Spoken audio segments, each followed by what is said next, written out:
Bienvenue sur Nuclérez. Et il faut que je parle. Ah non, oui, d'accord, jingle. Ça enregistre là?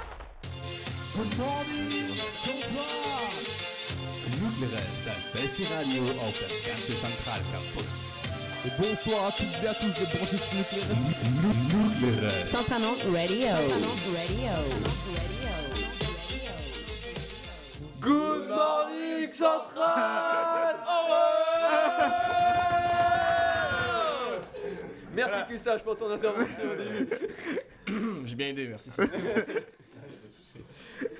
Bon, bonjour à tous, chers auditeurs. Nous sommes très heureux de vous retrouver aujourd'hui et je vous sais aussi très heureux de nous retrouver, nous, vos animateurs préférés, vos chroniqueurs préférés. Nous sommes 3 dimanches avant les vacances et 2 dimanches avant le départ des EI+. Et aujourd'hui, nous avons l'extraordinaire chance d'accueillir beaucoup d'invités en la personne de Custache. Excellente. Chance. Pas extraordinaire. Excellente, c'est bien pas mal. Donc il va nous faire une petite intervention concernant le projet de modification de la période de stage des vacances d'été à février, du CME exactement. Donc tu es à peu près au courant de ce qui se passe. Ouais, c'est ça, ouais. Donc tu vas nous faire un petit historique de l'émergence de cette idée et enfin dresser ta tribune contre. Ouais, en gros c'est ça, ouais. En gros, bon, je vais essayer d'être le plus mince, on va dire... je vais pas essayer de prendre parti au début. Je vais vraiment essayer de dresser les faits et après on va voir un peu. Si vous avez des questions après, il faut pas hésiter. J'essaierai d'y répondre au mieux. Donc pour rappeler un peu à tout le monde comment ça se passe. Il y a donc l'idée c'est que le stage soit de CME donc de première année soit mis en février. Alors le but en fait tout ça, il faut un peu rappeler un peu les objectifs de l'école. D'après ce que j'ai compris en lisant le récapitulatif du CE tout ça. Et en m'entretenant avec la CVE. Donc l'objectif c'est de faire en sorte que ce stage-là soit vraiment en entreprise. C'est-à-dire que tout ce qui est humanitaire, tout ça c'est un peu oublié. Et donc pour faire en sorte aussi de pouvoir aider pour le choix d'options, pour pouvoir faire en sorte que les personnes aient une meilleure idée de leur projet professionnel et aussi pour faire un premier pas dans l'entreprise. C'est vraiment l'objectif. Et je trouve que c'est pas forcément une mauvaise idée. Faut vraiment voir les choses comme si on regarde les premières années, les stages qu'on a pu avoir en première année, t'as ceux qui partent au Népal, t'as ceux qui partent au Brésil, tout ça, et après t'as ceux qui ont leur job d'été, donc c'est souvent des pistons, des trucs comme ça. Et on peut regarder que finalement ceux qui partent au Népal, il y a des rumeurs comme quoi, je pense que c'est des calomnies, mais je pense que tout le monde se la touche un peu. Et faut dire aussi que c'est un peu un échappatoire pour ceux qui ont jamais bossé l'été, tout comme ça. Donc je pense que c'est une bonne idée. Et donc aussi c'est pour faire en sorte de pouvoir faire les premières recherches, pour pouvoir faire des CV, des lettres de motivation. Et donc on va dire d'acquérir des compétences professionnelles. Du coup, est-ce que je peux t'interrompre Vas-y. sur ce point? Tu parles de pistons pour les jobs d'été. Est-ce que ça risque pas d'être encore plus piston en février pour obtenir un stage? Ouais, en fait, je suis complètement d'accord avec toi. Le truc, c'est que le piston, c'est pas mal. C'est utiliser son réseau. Je trouve pas ça nul du tout. Sauf qu'en fait, tu peux faire ça chez toi. Donc en fait, tu t'en fous. Tu rentres chez toi, tu fais ton truc avec ton piston. Sauf que là, ça fait un peu chier parce qu'en février, du coup, tu dois trouver sur Nantes. Sinon après, tu payes un loyer supplémentaire. Donc ça fait un peu chier pour une première année. Et donc, en fait, l'idée de faire des recherches et des CV et des lettres de motivation, ça n'a pas vraiment de sens, dans le sens où majoritairement tu trouves sur piston et en plus, il faut que tu trouves rapidement, parce que c'est-à-dire que dès février, en gros, il faut que tu aies ton stage en décembre, janvier, et donc il faut que tu fasses ces recherches dès le début, quoi. Ouais, et donc, dès que tu arrives à l'école, tu dois chercher un stage. Et ça fait personnellement, moi, ça me ferait un peu chier à leur place. Et surtout qu'en fait voilà le fait que par exemple en février t'as pas de départ en vacances, t'as pas tout ce qui est les jobs d'été peuvent te donner comme opportunité, donc les entreprises, il y a personne qui part en vacances vraiment en février, et t'as aussi le fait que voilà t'as les mines de Nantes qui sont aussi sur le marché du stage à Nantes, donc l'idée que ça marche très bien aux mines, c'est très bien, tu vois, ça peut être un argument, mais finalement c'en est pas un, parce que finalement tu regardes qu'ils sont beaucoup moins par promo. Nous, on est 350 au minimum. Et donc, ça rapporte encore plus de personnes au stage à Nantes. Et quoi, c'est pas gérable, quoi. Et l'école, je pense pas que l'école aide assez pour pouvoir trouver un stage aussi rapidement dès la première année, quoi. Et donc l'idée de pouvoir t'aider pour ton choix d'option, pour t'aider pour ton choix professionnel, ça aussi ça n'a pas de sens si tu dois trouver ton stage à l'arrache en gros, parce que tu vas trouver un truc, si t'es payé pour un CDD en caisse, bah, c'est cool tu vois, mais généralement tu vas pas être payé, et généralement tu vas te faire niquer pour ton loyer quoi. Donc c'est ça en fait. Donc bon bah c'est l'un des arguments. Bon, t'as plein d'autres contre-arguments là-dessus, mais en fait l'origine de la réforme, mais qui n'a pas été confirmée au CA et c'est ça au CE, et que c'est ça que je trouve un peu étrange, c'est qu'il y a une nouvelle injonction qui a été faite par le gouvernement en 2015, et c'est qu'il y avait 16 élèves pour un prof référent. Quand on reçoit le BDE pour l'interview d'après, donc on laisse Custache finir sa Du coup, ça peut être rubrique. intéressant, ils ont peut-être des Ouais, questions, je pense que ça peut et être après, super ça peut être intéressant pareil. justement. Tout à fait. Surtout qu'en plus, des fois, le BDE, malheureusement, il passe. Des fois, ils ont les informations avant la CVE, ou voilà. Je pense que ça peut être intéressant justement d'intervenir là-dessus. Et donc, une des choses qui n'ont pas été dites pendant le dernier CE, c'est que tu as une nouvelle injonction faite par le gouvernement en 2015 qui stipule comme quoi il y a 16 élèves en stage simultanément pour un seul prof référent. C'est-à-dire que par exemple, ça comprend tout, ça comprend le stage CME, ça comprend le STING, ça comprend le TFE, ça comprend même les stages en césure. Et donc en fait, là le problème c'est qu'il n'y aurait pas assez de profs pour pouvoir gérer tout le monde. Et donc c'est pour ça qu'en fait l'objectif c'est de pouvoir faire en sorte que les stages CME soient en février pour essayer de lisser un peu toutes les demandes de stage quoi. Et donc, alors ça, j'ai eu l'information par un prof. Alors les profs sont absolument pas informés là-dessus. Ils connaissent rien du tout. Et c'est bien dommage. Donc j'ai recueilli pas mal d'avis de profs pendant la dernière semaine. Et je pense que c'est une très mauvaise idée en fait, le fait que le stage se passe en février.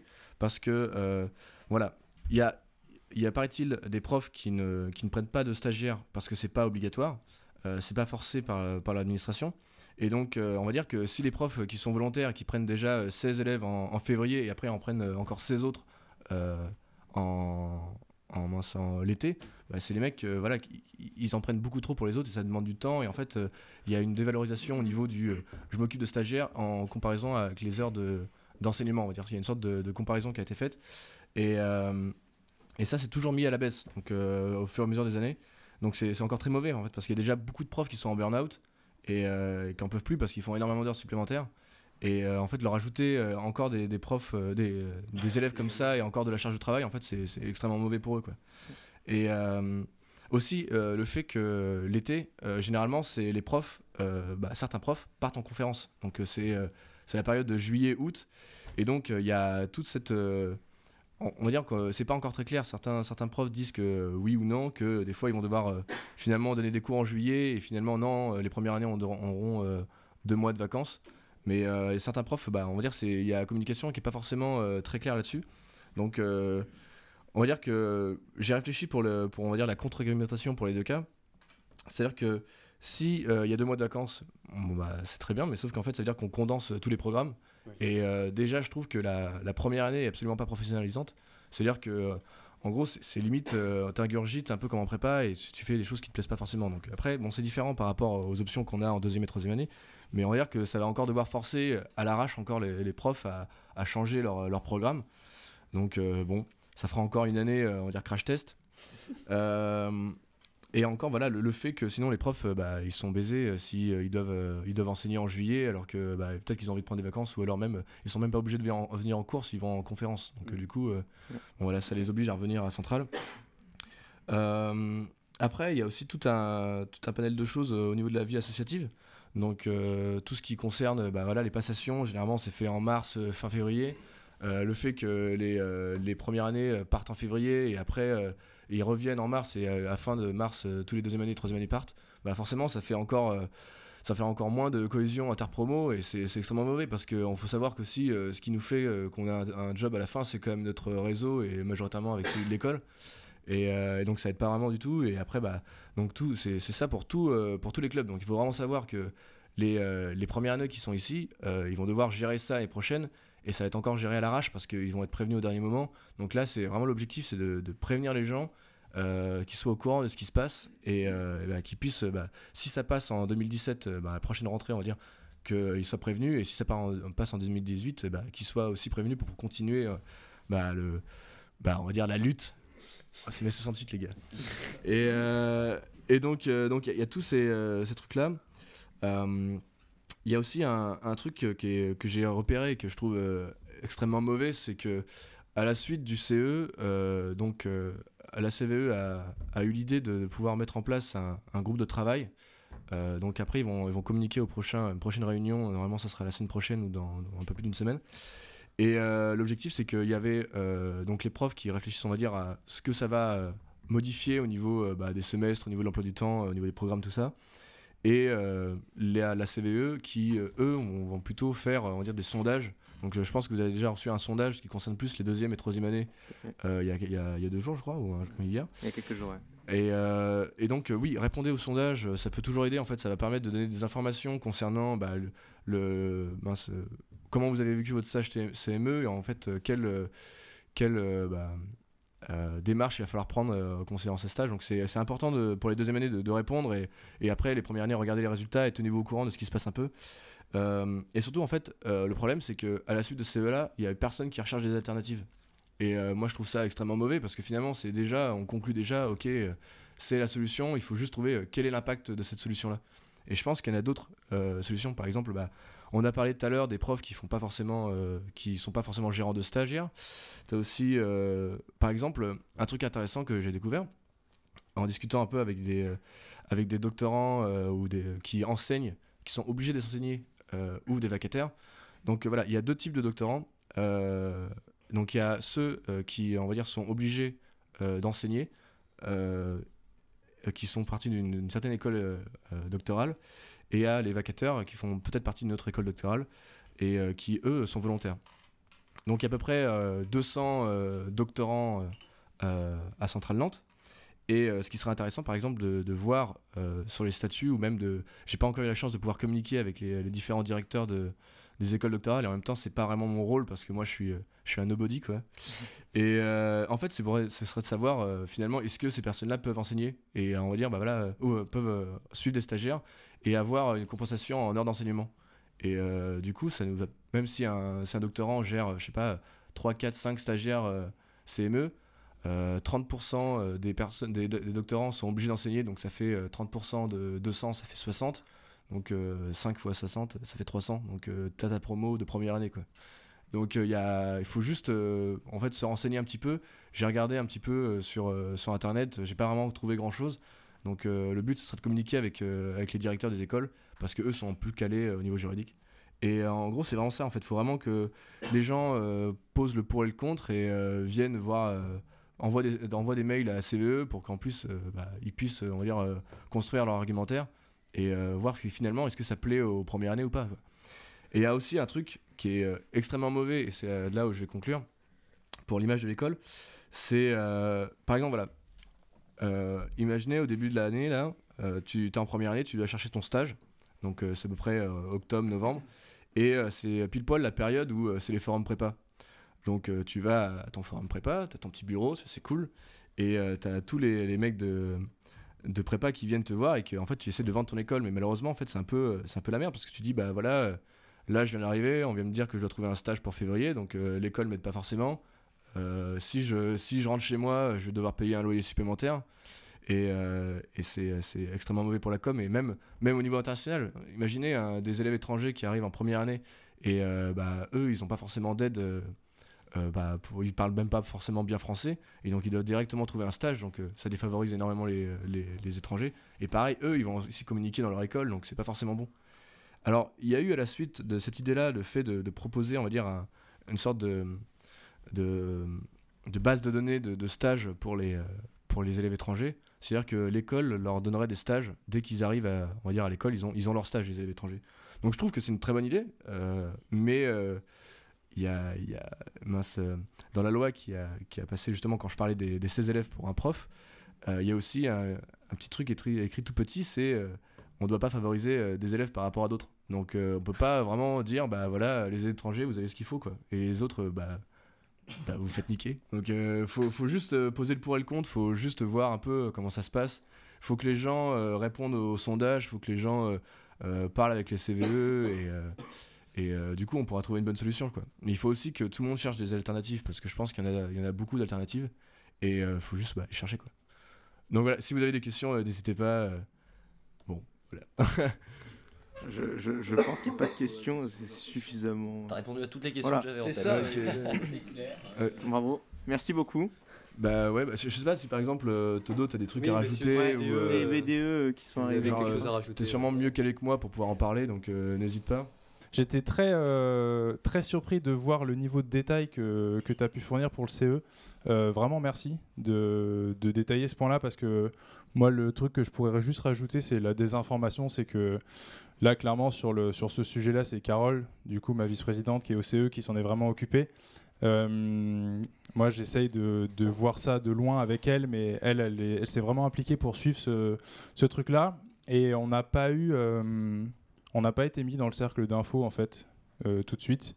Et en gros, on est arrivé là fin janvier en disant en fait il y a un CE sur le déplacement du stage CME pour dans un an. Il y a tel décret qui est passé et il faut essayer de trouver telle ou telle info. Alors oui, ils ont fait des réunions en invitant les étudiants et tout, mais on a été mis au courant que très tard.